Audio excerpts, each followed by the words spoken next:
ABC Kinder Teach presents The Country Mouse and the City Mouse, illustrated by Lillian Obligado.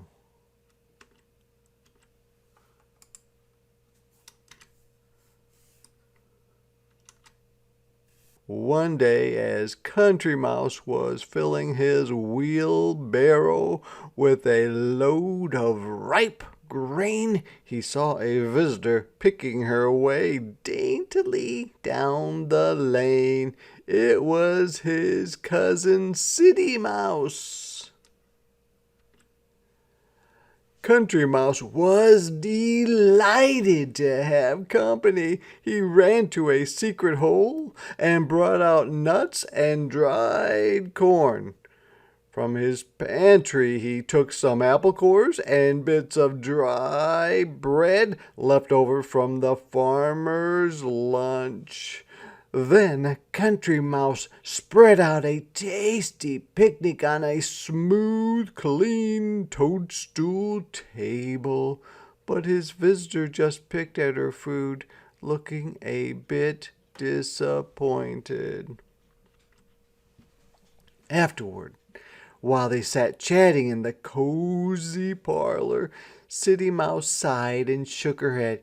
"You poor thing," she said. "What a sad way to live, with only scraps and dried leftovers to eat. Now, in the city, I make my merry way from one delicious feast to the next. Why don't you come to the city with me and see how good life can be?" Country Mouse said, "Oh, no, I am very well off right here."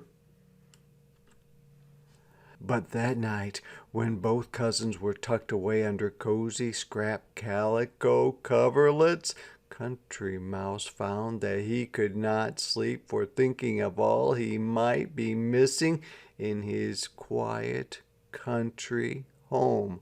So next day, as City Mouse set out for home, Country Mouse was at her side. At the end of the farm lane, Country Mouse looked down the wide road. "It must be a very long walk to the city," he said. "Walk?" City Mouse laughed. "You silly thing. We'll ride, of course."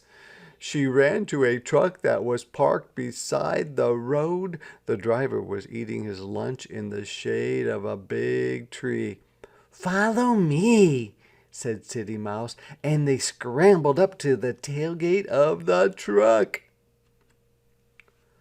What a thrilling ride that was for Country Mouse, who had never been beyond the farm lane. The truck bounced steadily down the highway. It sped past fields and streams, rounded hills and green woods. Off in the distance, the farmhouses looked tiny and mouse size. But as the cousins neared the city, more and more cars went whizzing by. From the tailgate, Country Mouse looked out over a wide bridge. He had never seen so many ships and planes and buildings. The air was filled with noise and smoke. Country Mouse coughed and rubbed his eyes. "Don't worry," said City Mouse. "We will soon be in the city." On a street where tall buildings towered above them, City Mouse cried, "Here we are!"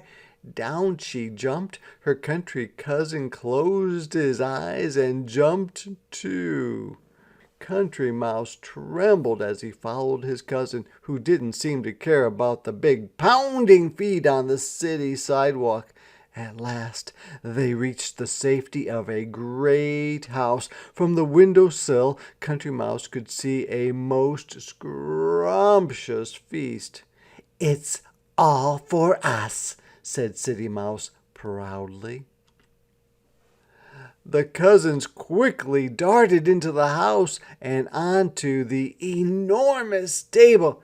"This is how we eat in the city," said City Mouse with a wave of her paw.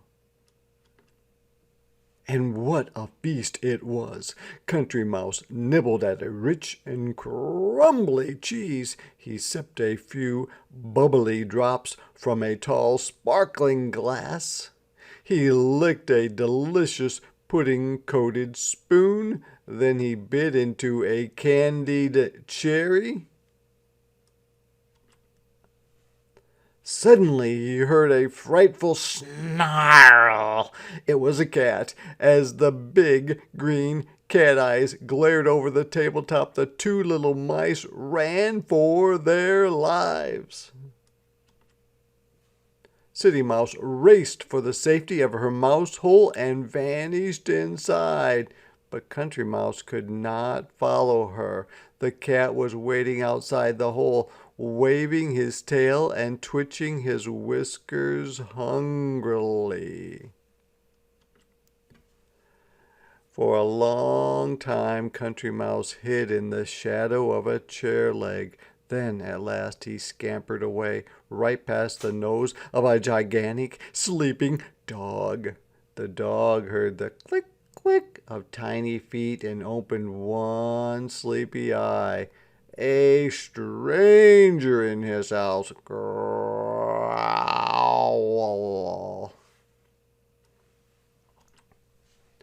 What a chase there was then! Country Mouse ran as fast as he could, over chairs, under tables, behind the drapes, and up onto the windowsill. Country Mouse raced along the city sidewalk, over the bridge, down the road, past fields and streams, and straight up the familiar farm lane.